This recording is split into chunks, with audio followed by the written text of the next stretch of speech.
Dr. Du Bois was probably one of the leading intellectuals this country has ever had. He's a historian, sociologist, novelist, poet, the editor of a magazine for 25 years, active political person, for most of his adult life, a founder of Pan-Africanism, one of the founders of the NAACP, genuine Renaissance person in the old committed to the provision of information about Africa, about African Americans, and about the struggle in America for civil rights. He's most famous for having been one of the founders of the NAACP. He isn't particularly famous for that in Great Barrington. He's famous in Great Barrington because he was born here. I think that it's ironic that the night he died was the night before the March for Jobs and Freedom on Washington, where Martin Luther King made his I Have a Dream speech.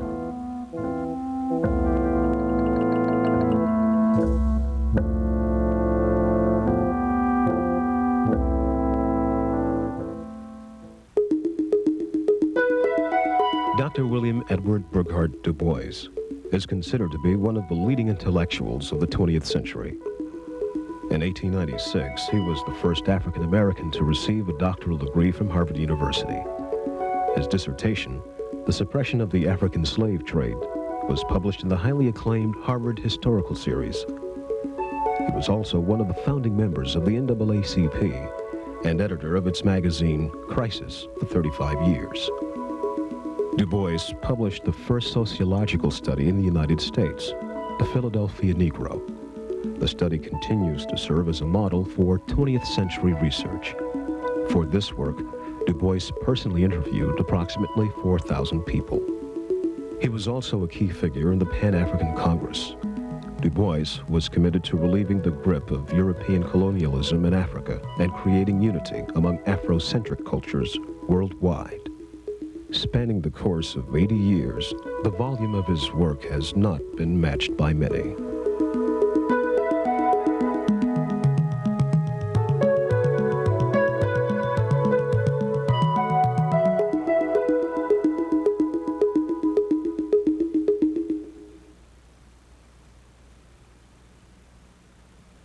In his efforts to achieve equality for the disenfranchised around the world, his political and social ideologies often clashed with those of Booker T. Washington, who Du Bois believed was far too compromising with white political leaders. Du Bois's strategy was to verbally attack racism at every turn. In his writings, he sought answers to what he called the race question. In 1913, he published his most well-known work in which he attacked the hypocrisies of discrimination and bigotry. The book was called The Souls of Black Folk. Between me and the other world, there is an ever unasked question. Unasked by some through feelings of delicacy, by others by the difficulty of rightly framing it. They approach me in a half-hesitant sort of way, eye me curiously or compassionately, and then, instead of saying directly, "How does it feel to be a problem?" they say, "I know an excellent colored man in my town," or "I fought in Mechanicsville," or "Do not these Southern outrages make your blood boil?"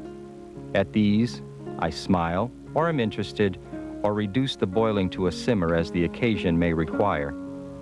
To the real question, how does it feel to be a problem, I answer seldom a word. The problem of the 20th century is the problem of the color line. Color line was the line behind which black people were kept. The line that divided blacks and white. Hanging above the color line was this veil, which was not like a real veil, but what in effect was a kind of metaphor for ignorance, and that whites would look through a kind of haze and not see black people clearly, but had their notions of what they were seeing. Black people who lived behind the veil had to develop a way to convince people beyond the veil that they were really human beings. In 1868, the year W.E.B. Du Bois was born, the United States was trying to reconstruct the fragmented relationship between North and South. Recently freed African Americans in the war-torn South were plagued by poverty and joblessness. As they tried to gain political and economic power, they were confronted by a wave of racial violence that would not ebb for years. In 1867, Southern white supremacists created the Ku Klux Klan. However, life for Du Bois and Great Barrington was far different. If you look at the lynching during this period, this is a period from 1880 to about 1915 where over 3,000 black people are murdered, lynched, mob attacks. Right? The peak is during the 1890s, early 20th century, where in some years like 150, 160 people are killed. This is like one black person like every other day is hung from a tree, or chopped into pieces, or dragged behind a car, or burned alive at the stake and so forth. No, there were no lynchings in New England. And Du Bois is, not having lived in that kind of racism in the formative stages of his life, clearly gave him a step up on a lot of people. He came out of an environment where he didn't have to worry about his daily safety. He was raised in a community where racial bondage was not the mode of production. Therefore, he had an opportunity to be more free and was able to develop himself outside of that racial bondage. I was born by a golden river in the shadow of two great hills, 5 years after the Emancipation Proclamation, which began the freeing of American Negro slaves. The valley was wreathed in grass and trees and crowned to the eastward by a huge bulk of East Mountain, with crag and cave and dark forests. Westward, the hill was gentler, rolling up to gorgeous sunsets and cloud-swept storms. The town of Great Barrington, which lay between these mountains in Berkshire County, western Massachusetts, had a broad main street, lined with elms and maples, with white picket fences before the homes. The climate was, to our thought, quite perfect. Well, according to his books, he had an ideal childhood, and I imagine he did, because I grew up here too. And he probably ranged the fields and woods. I know children used to gather nuts to add to the family larder. He probably swam in Green River, had other children to play with, climbed hills. Wonderful place to grow up. By the time Du Bois was born, the Burghardts, his maternal family, were already deeply rooted in Great Barrington. Tom, Du Bois's great-great-grandfather, had been brought to the region by Coenraad Burghardt, a wealthy Dutch slaveholder with a large portion of property in the Hudson River Valley. It is believed that Tom was taken from West Africa as a child. Tom, this founding ancestor, actually must have brought with him the great-grandmother. Du Bois, in several accounts, has her as the grandmother and then as the great-grandmother. Had to be Tom, the first ancestor's wife. She seems to have come from Africa, and it's she who sang that song in some language. My grandfather's grandmother was seized by an evil Dutch trader 2 centuries ago. And coming to the valleys of the Hudson and the Housatonic, black, little and lithe, she shivered and shrank in the harsh north winds, looked longingly at the hills, and often crooned a heathen melody to the child between her knees. The child sang it to his children, and they to their children's children. And so 200 years it has traveled down to us, and we sing it to our children, knowing as little as our fathers what its words may mean, but knowing well the meaning of its music. I've sent that limerick off to the University of Wisconsin, the African Studies group there. No one can quite tell us, except some suggestion that it has bits of Mende in it, what it meant. But she sang it, and generations sang it of women in the family to their children. And it was for Du Bois that first sense of his African roots. Tom He was given his freedom because he served in the Revolutionary Army. And what happened was that he was also given a piece of land, a 6-acre grant. Colonel John Spoor owned this piece of land with Conrad Burghardt. The Burghardt property was passed down to grandfather Othello and his two brothers, Ira and Harlow. Their plots made poor farmland, but for many years, the Burghardts were able to make their livings here. His family was well established in the community. It was not a wealthy family by any means. It was a farming family, as most of the families were in that community at that period. But it was a highly respected family in the community, and he, as a member of that family, felt himself very, very much part of the community. But the land that they had wasn't sufficient to sustain the entire family. He says that in the 1830 census, there are 21 Burghardts in these three families, Othellos, Iras, and Harlows. And so they begin to go, he says, to the Connecticut Valley and to leave Great Barrington to find work elsewhere. So we have African-American men selling their labor on a distant market.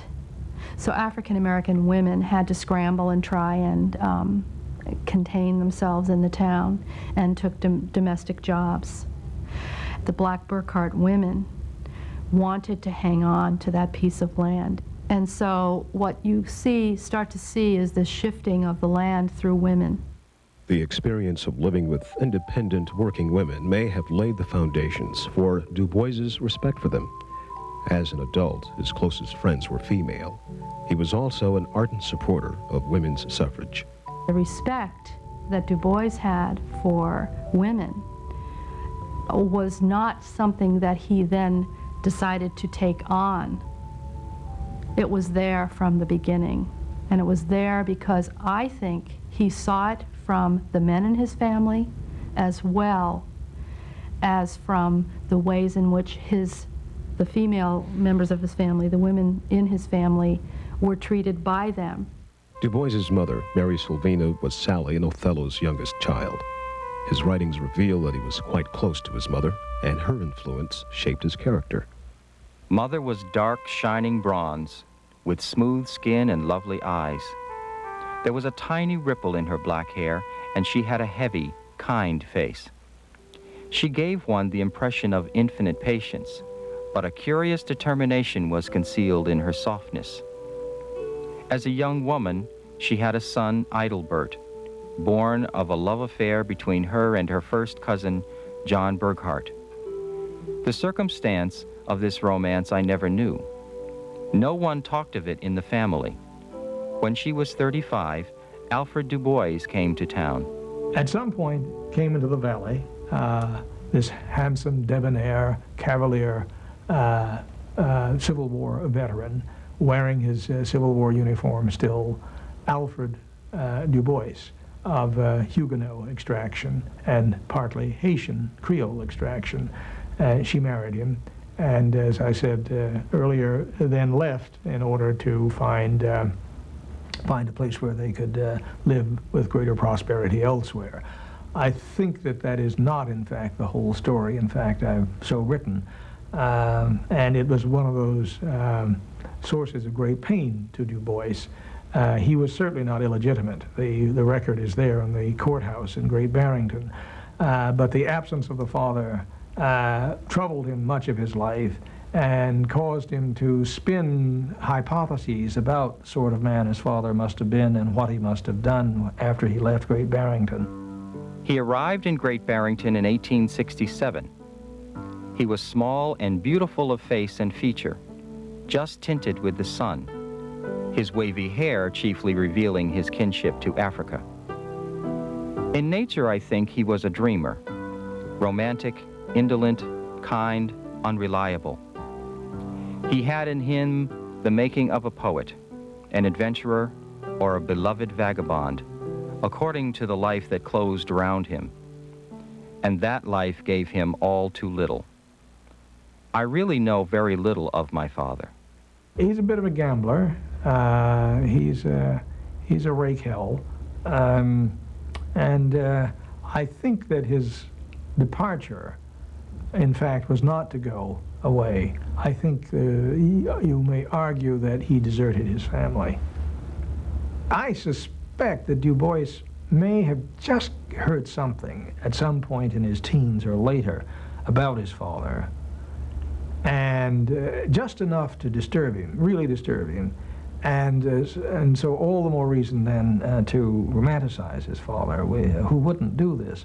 He loved his mother deeply, of course, but at the same time, I think he reproached her for letting his father go away. He certainly blames her in writing, but I think that in fact that is true, that what's on paper represents the state of mind there. She should have held Alfred. And likewise, he blames the Black Burghardts, as he calls them, because he believed that they had made the situation uncongenial. After Alfred's departure, Du Bois and his mother moved from the center of Great Barrington to live with Sally and Othello on the Egremont Plain. While Mary Sylvina cleaned houses, Du Bois was cared for by their extended family. The house of my grandfather Othello, one of 3 farming brothers, was sturdy, small, and old-fashioned. There was a great fireplace whose wrought iron tongs stand now before my fireplace as I write. My immediate family, which I remember as a young child, included a very dark grandfather, Othello Burghardt. I dimly remember him, Uncle Tallow, strong-voiced and redolent to tobacco, who sat stiffly in a great high chair beside the open fire because his hip was broken. He was good-natured, but not energetic. The energy was in my grandmother, Sally, a thin, tall, yellow, and hawk-faced woman, certainly beautiful in her youth and efficient and managing in her age.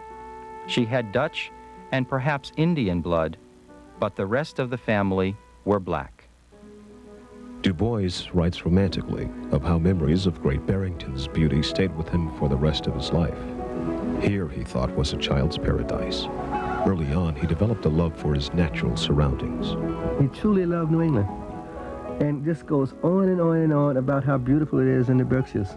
You know, the most beautiful passages about any physical environments, right, are talking about the Housatonic River, you know, and the mountains, you know, and the sun setting in the fall and the leaves turning in New England in the September and October months. And that's a genuine kind of feeling that he developed about that. So he obviously had a very full and rich kind of experience as a child in New England. As he grew older and as he grew further away physically away from Great Barrington and from Western Massachusetts, he had a tendency to idealize America in terms of that childhood, that rich and rewarding childhood experience that he had growing up in Great Barrington.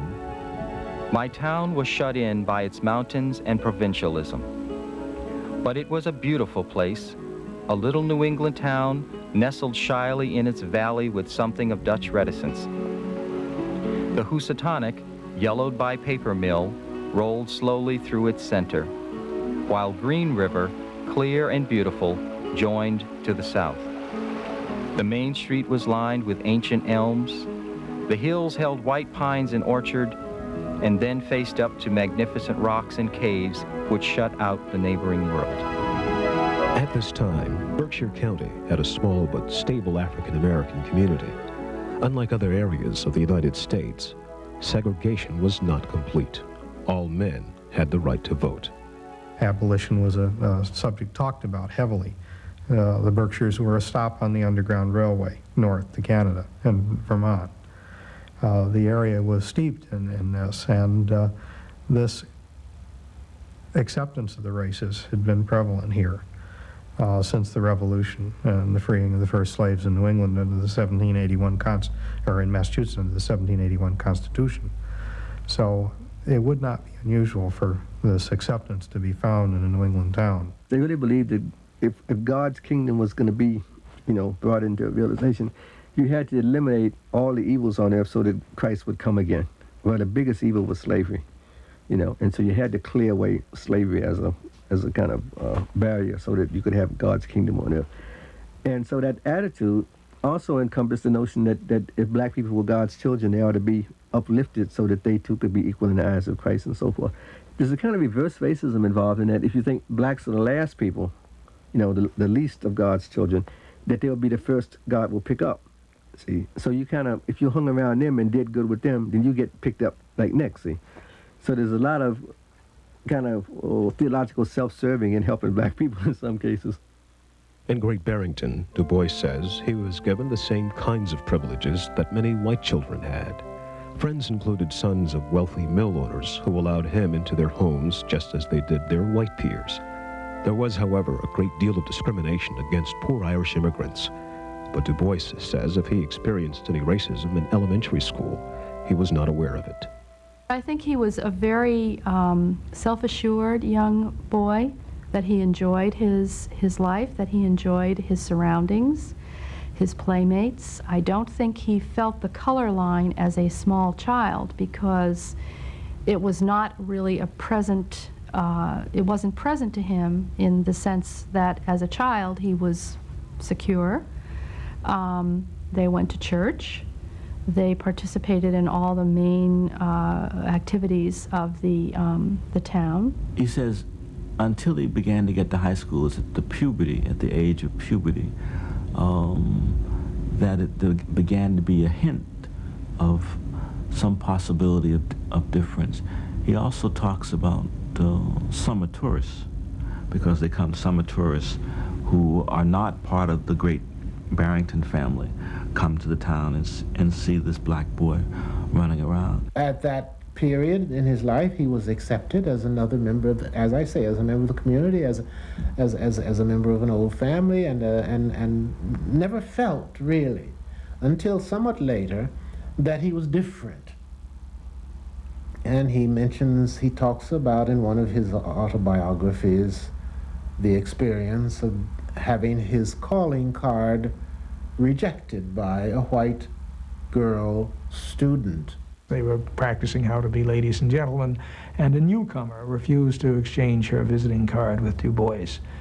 She was, of course, white, and Du Bois dramatizes that suddenly the veil fell across me, and this is when he begins to use that term, and he becomes conscious that he is a different thing. Then it dawned on me with a certain suddenness that I was different from the others, or like mayhap in heart and life and longing, but shut out from their world by a vast veil. I had thereafter no desire to tear down that veil, to creep through. I held all beyond it in common contempt, and I lived above it in a region of blue sky and great wandering shadows. The sky was bluest when I could beat my mates at examination time, or beat them at a foot race, or even beat their stringy heads. Alas, with the years, all this fine contempt began to fade. For the worlds I longed for, and all their dazzling opportunities were theirs, not mine. But they should not keep these prizes, I said. Some, all, I would wrest from them.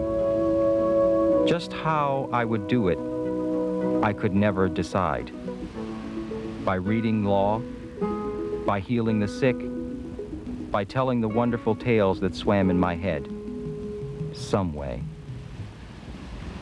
As Du Bois began to gain an awareness of racism, he made what he calls his first great journey. When he was 15, he met his paternal grandfather, Alexander Du Bois, in New Bedford, Massachusetts, for the first time. The trip to Alexander's widens his perspective of the world further. Traveling alone by train, Du Bois wrote of his adventures to his mother. Dear ma'am, I arrived safely Friday afternoon. It was just noon when I got to Hartford. After eating my lunch and buying my ticket, I went up to the Capitol, which is but a little ways, to the depot. As you go in the main entrance, the first thing you see is a very large statue of a woman holding a wreath. There is a book to write your names there, and of course my illustrious name is there. I looked into the chambers of the House of Representatives. It is very nice. I did not go up to the dome, fearing that the train would leave me. When I came down to the depot and finding that I had little time left, I took a walk up a street nearby. When I got back to the depot, the train was gone. And news agent told me no other to Providence that afternoon. Imagine my situation. At last, however, I found out there was another train out on another road. There was no one to meet me, and I was mad, very mad. In fact, if I had got hold of someone, I should have hurt them, but I didn't. By inquiries, I found the house, which is about a half a mile from the depot. Grandma is about my color and taller than I thought. I like her very much. Grandpa is short and rather thick-set. I like him better than I thought I would. He says very little, but speaks civilly when I say anything to him. Grandma says by and by he'll talk more. I like it very much here and am having a nice time. Tell Jenny not to forget the courier. Tell Grace I would like to slap her once. I suppose you are very lonesome. I felt a little homesick this afternoon. We'll write soon. With love to all, goodbye. Your son, W.E. Du Bois. His grandfather seems to have been a taciturn man, a very internal man like Du Bois was to become himself. It was the first time Du Bois says where he saw a formal toast, that a man comes to visit his grandfather and they toast. He doesn't tell us what they're toasting, but that makes a tremendous impression.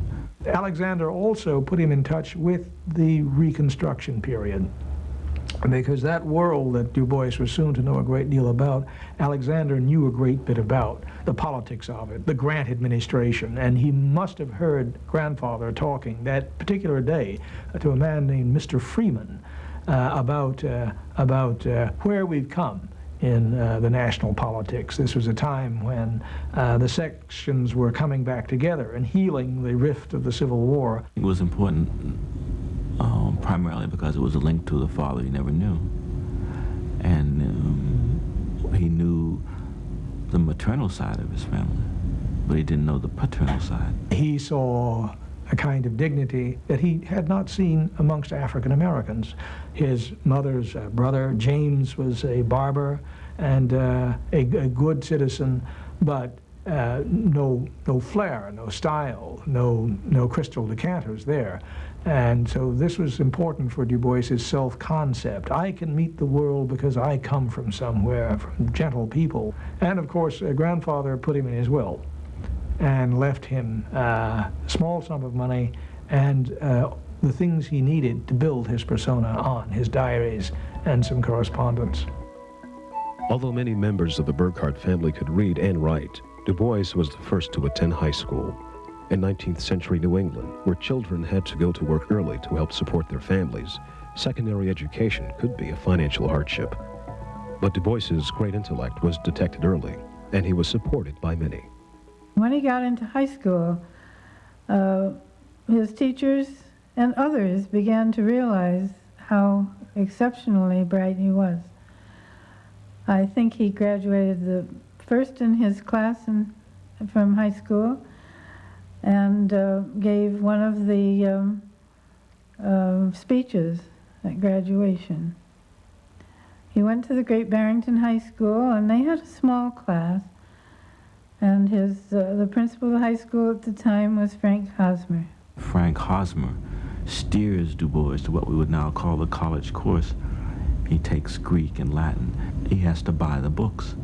The wife of one of the mill owners, Mrs. Russell, buys the books, the Greek books that he needs so that he can learn, so that he can then subsequently go to Fisk and then to Harvard. But he later on, he's reflecting back on his good fortune. He says, suppose Hosmer had told him, steered him to be a carpenter, and suppose Mrs. Russell had not provided the wherewithal for him to have gained those Greek books, how differently his life might have turned out. During Du Bois's adolescence, his mother suffers a stroke, forcing him to take a series of odd jobs. He stayed in high school, however, with his mother's encouragement. So she was unable to do the domestic work that was what she did, and she became a bit of a charge on the community, and that was humiliating to Du Bois. And as he walked the street with his mother, as she dragged one leg behind the other, you can imagine him saying, "I've really got to be famous. I've got to do something about this," because his only way out of the situation was through his splendid intellect. He was a little immodest on this connection, but he said that he discovered that he could do a little better intellectual work than his classmates, except for this one girl who was the daughter of an attorney named Mary Dewey, who was better in math. He said she could do these prodigious sums. She was better in math than he, but other than that, it was clear that he did not have to take a backseat to anyone in terms of intellectual accomplishment, and that came from his mother. Growing up in poverty, in small-town America, and being black in addition, one would certainly have felt insecure at times. And Du Bois's way of adjusting to this was through overachievement. Now, clearly he was a gifted person. There's no question about his having been gifted, but I don't care how gifted you are. You can't produce what Du Bois produced. It produced without a tremendous amount of effort, and a prodigious amount of effort, almost an abnormal amount of effort. Du Bois was also considered a prodigy outside Great Barrington High School. In 1884, he served as Berkshire County correspondent for the Springfield Republican, one of the nation's leading abolitionist papers. He also wrote for an African-American newspaper, first called the New York Globe and later the New York Age. Although it was primarily a social paper, Du Bois's early opinions on African-Americans and politics were present in his writing. In the political parade held here recently, the colored voters marched with the white and were neither tucked in the rear nor parceled off by themselves. There was a colored ball held in Sanford's Hall under the management of Gilbert Don and C.F. Jackson on the second night of the agricultural fair. It was a complete success, both financially and otherwise.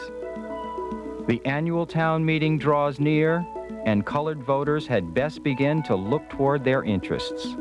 He would write about them in the New York Age and say that they should be sure to attend the next meeting.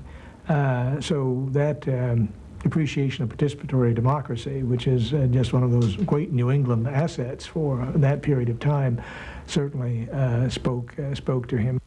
They were proud of him. They found him a bit of a nudge. They didn't always understand him. He was forever lecturing them about how to be better citizens and better African Americans. But yes, they greatly admired him. Du Bois believed very much in social action. And I think, once again, he got that from this family background. He saw himself as an active agent of change, that he would, by his very presence, be able to imbue some kind of meaning into an environment. There's a certain arrogance about it when he takes the side of the traditional town fathers against various dissident groups. And there's one funny story about the hermit who would come down every year and argue against expenditures for the high school. I mean, this guy didn't believe in any government, and he lived, in a cave up in the Berkshires, and would come down to the town meetings, and make a passionate speech against funding for schools. Right? And Du Bois sided with the town fathers in that, okay, you listen to him, but as soon as he finishes talking, you vote the funds for the high school. In 1884, Du Bois graduated from Great Barrington High School. As class valedictorian, he spoke about well-known abolitionist William Lloyd Garrison. His ailing mother attended the ceremony, but died a few months later. Du Bois was only 16. Although he wished to attend college, Du Bois left high school without funds to further his education. But community leaders, including Principal Frank Hosmer, raised money to send him to Fisk University, a college for African Americans in Nashville, Tennessee. I found it interesting that they raised money to send him to Fisk and not to Harvard. You know, if it was Harvard was the way he wanted to go, and, you know. So I think there's some racism in the way the town perceived him, smart as he was. They thought he would be a great black person, you know, not a great person. And so they were quite willing to raise money to send him to Fisk.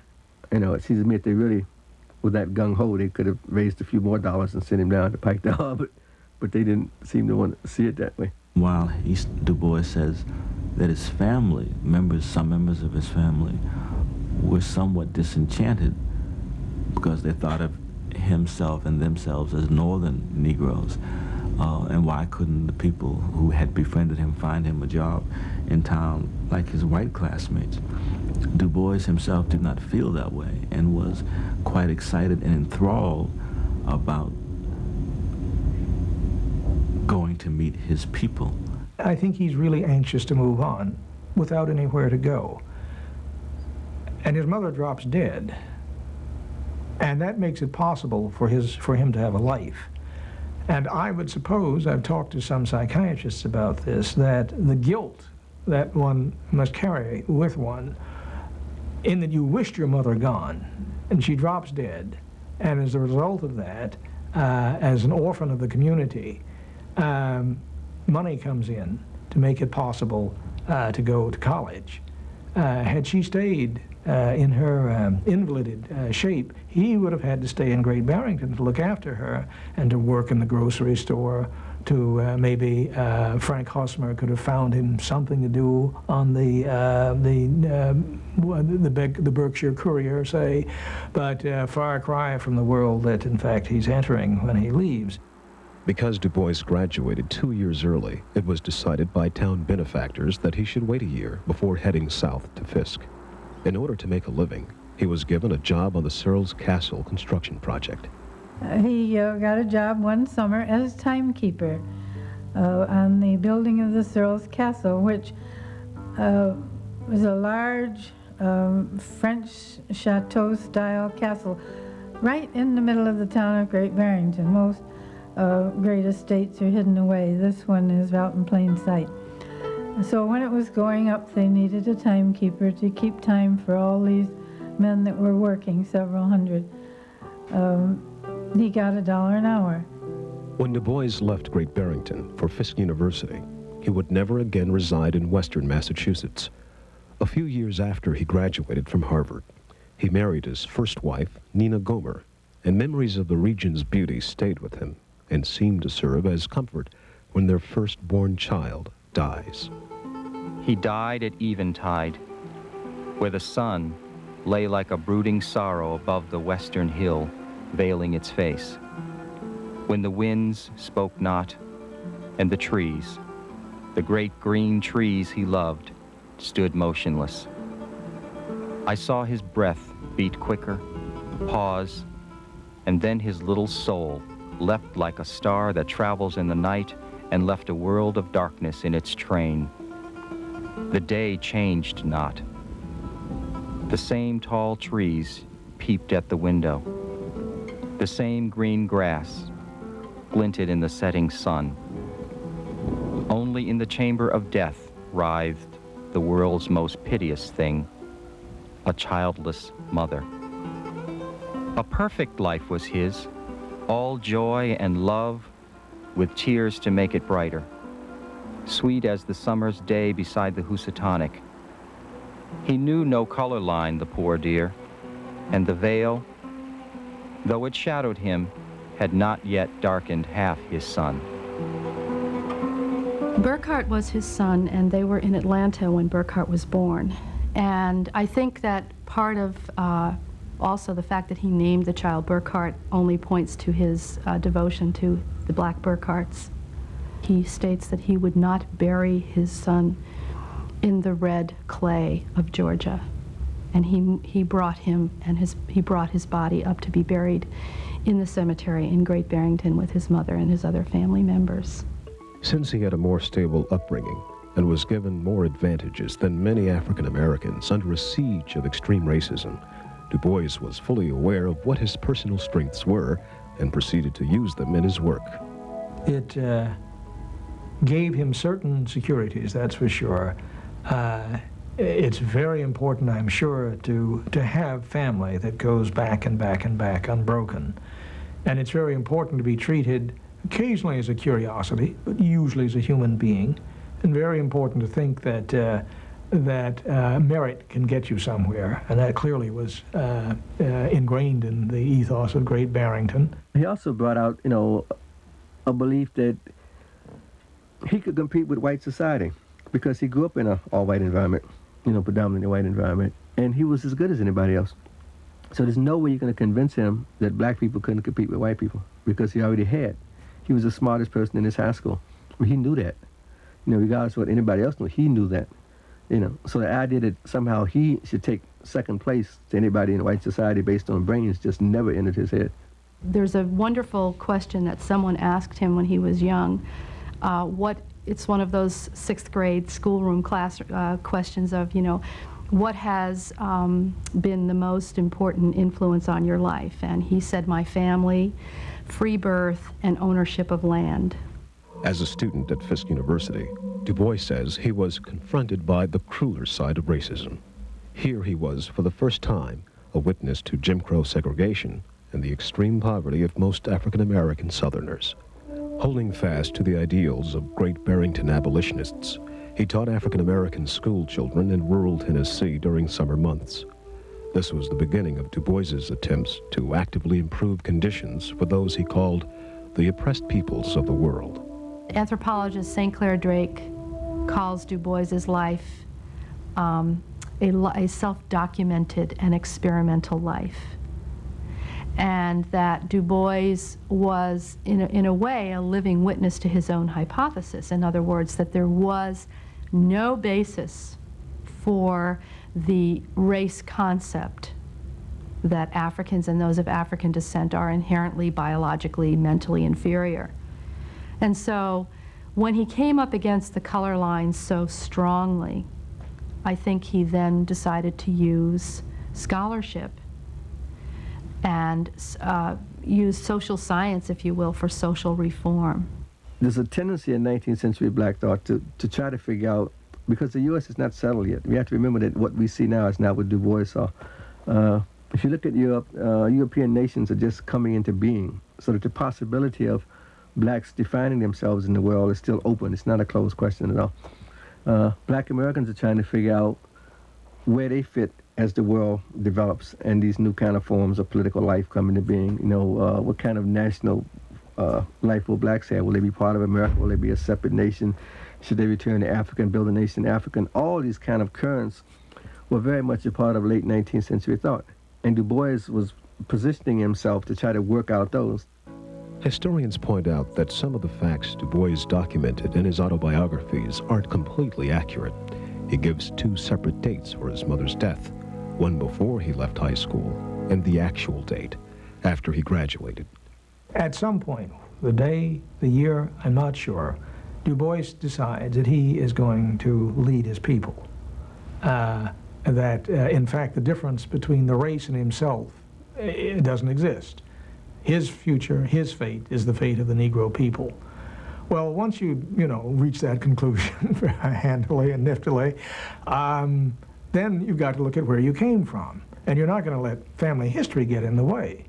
And so at this point, the Savior, the Moses, the Plato, what have you, goes back and takes the facts of his past and redacts them and reconstructs them in an elegiac and metaphorical and saga way. And suddenly you feel the force of history coming into Great Barrington. On the one hand, he has to be a typical American. He's got to be a person who made it on his own. I lifted myself by my bootstraps. Sure, every American wants to tell that story. But there's that other element that's in us too, which wants to say, but I come from very respectable people, from very respectable antecedents. I have a background of people, maybe they aren't necessarily wealthy people. No, we aren't necessarily of the landed gentry, but we're certainly people who have always been salt of the earth. In his quest to serve as social leader, Du Bois taught at Southern universities, including his alma mater, Fisk. Through correspondence, though, he kept in touch with relatives who remained in Western Massachusetts.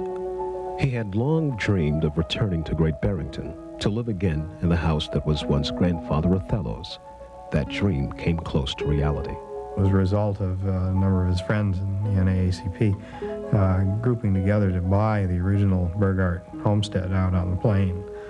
And the house was in rather bad condition because a family by the name of William Piper had lived in it since the mid-1870s.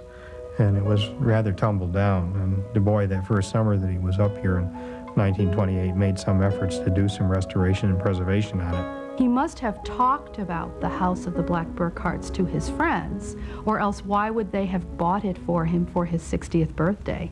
I mean, that's an incredibly magnanimous gift to an individual, is to buy them a house, buy them their house back. So even though we don't have as many maybe documentation of, I mean, we have what he says about the house of the Black Burghardts in his autobiographies and in The Crisis. But obviously he was talking to people about the meaning that that place had to him. W.E.B. Du Bois never earned enough money to afford restoration of the home. It collapsed in the early 1950s. The property now belongs to the University of Massachusetts, and in 1979 was listed as a National Historic Landmark. When Great Barrington residents sent W.E.B. Du Bois off to get his education, they may not have realized just what the magnitude of his work would be. They thought he'd make a good missionary for the South, but he pushed back the parameters of their expectations to include the entire world. Du Bois was not an ideologue. An ideologue says the same thing today as he said yesterday, and the same thing tomorrow. An intellectual tries to seek the truth, and therefore he will change his mind and change his opinion as facts warrant. Therefore you see constant development in Du Bois. The Du Bois of Great Barrington is not the same as the Du Bois who has the layer of Fisk and then the layer of Harvard.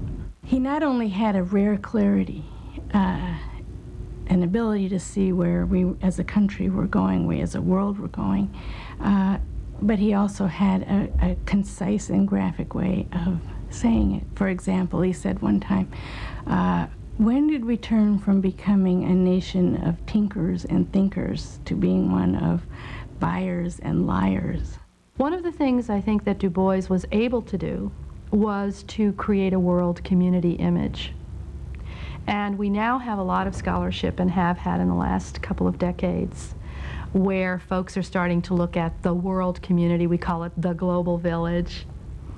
And I think Du Bois had that vision, and he didn't see the kind of national boundaries that we see. I think he saw the American experience as having, a sense, that we were connected, that Africa and the United States were connected.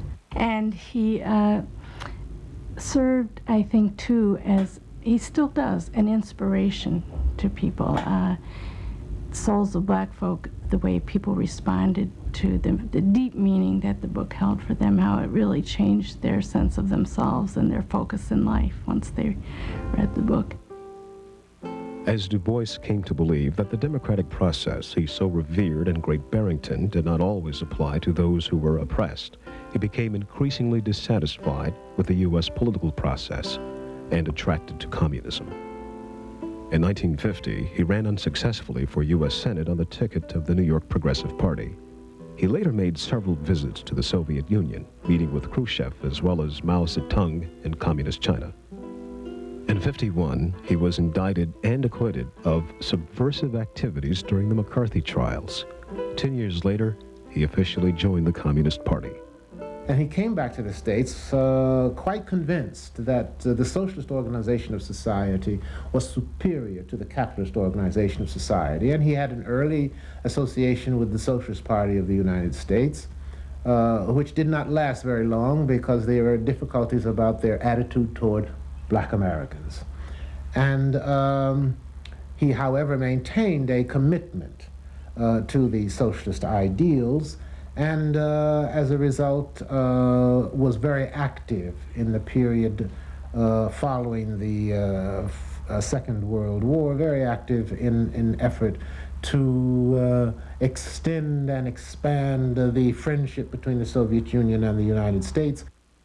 Du Bois's vast contributions to civil rights have gone unrecognized by many, especially in the United States. Many of those in Great Barrington who remember him continue to be angry about his conversion to communism. I think they would be very proud of him if he hadn't defected to communism.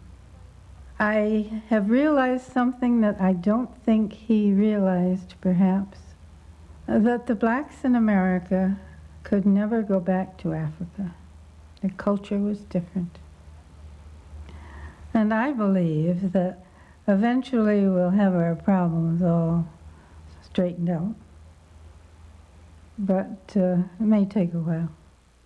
In 1961, when Du Bois was already 92 years old, he was asked by Ghanaian President Kwame Nkrumah to edit the Encyclopedia Africana, an intensive history of African peoples. Because of his age, he was reluctant to take on a major project. Nkrumah says to him, "Father, only you can begin this work." So he decides to accept the offer. He leaves America in 1961 and goes to Accra to set up the research project for the Encyclopedia Africana, which unfortunately he does not live to see completed. He laid out about a 50-year research program that he had every intention of participating in. You know, not like this is for posterity, but okay, let's get to work. And it's funny, when he died in Ghana, on his desk he had a series of calendars, you know, his weekly calendar, a monthly calendar, and this kind of calendar for the next few years. And he had it stretched out something like 10, 15 years. You know, so if he was alive to be 105, he would have known what he was doing. He would have had work to do. The Encyclopedia Africana is simply another progression in his life of telling the worldwide story of the Negro. That he begins telling that story as a child in Great Barrington, and the story as his scope enlarges and as his knowledge enlarges, the story gets wider and wider. On August 27, 1963, W.E.B. Du Bois died in Accra, Ghana, and was honored by a state funeral. Ambassadors of several nations attended, but there was no formal representation from the United States. The following day, the march in Washington began. Martin Luther King eulogized Du Bois, where he made his "I Have a Dream" speech. I have loved my work, I have loved my people and my play, but always I have been uplifted by the thought that what I have done well will live long and justify my life, that what I have done ill or never finished can now be handed on to others for endless days to be finished, perhaps better than I could have done, and that piece will be my applause. One thing I charge you: as you live, believe in life. Always human beings will live and progress to greater, broader, and fuller life. The only possible death is to lose belief in this truth, simply because the great end comes slowly, because time is long. Goodbye. He, I think, speaks to integrity. Integrity no matter what the cost. And he also, I think, speaks to the future in this sense, that what drove Du Bois, at 90 years old, he's more radical than he was at 20, and more radical than most Americans ever. What drove him was a belief that you can only have a fair and a just world if you're willing to pay any and every price to produce that just world. I don't think anybody should try to emulate Du Bois' scholarship. I think you'd be absolutely crazy to say, I want to be a scholar like Du Bois. There's, you know, it takes you a lifetime to read what he wrote. Say nothing about writing it. You know, I mean, that's what gets me from saying they're going to write. I can't imagine writing as much as Du Bois wrote, because I haven't even read all of what he's written. You know, it's going to take me as long to read it as it took him to write it.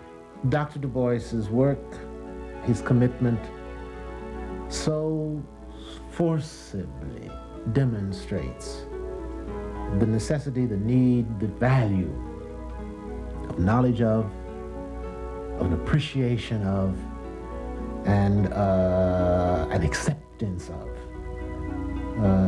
the glories that were Africa.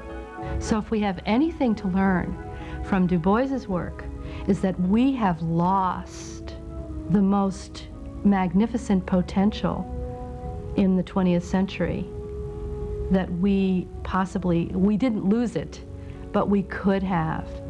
And what's really at stake is that how many other voices have been lost or suppressed because of racism and are now being lost and suppressed because of racism. And to me, if Du Bois was here, I would like to know what he would say about the problem of the 21st century.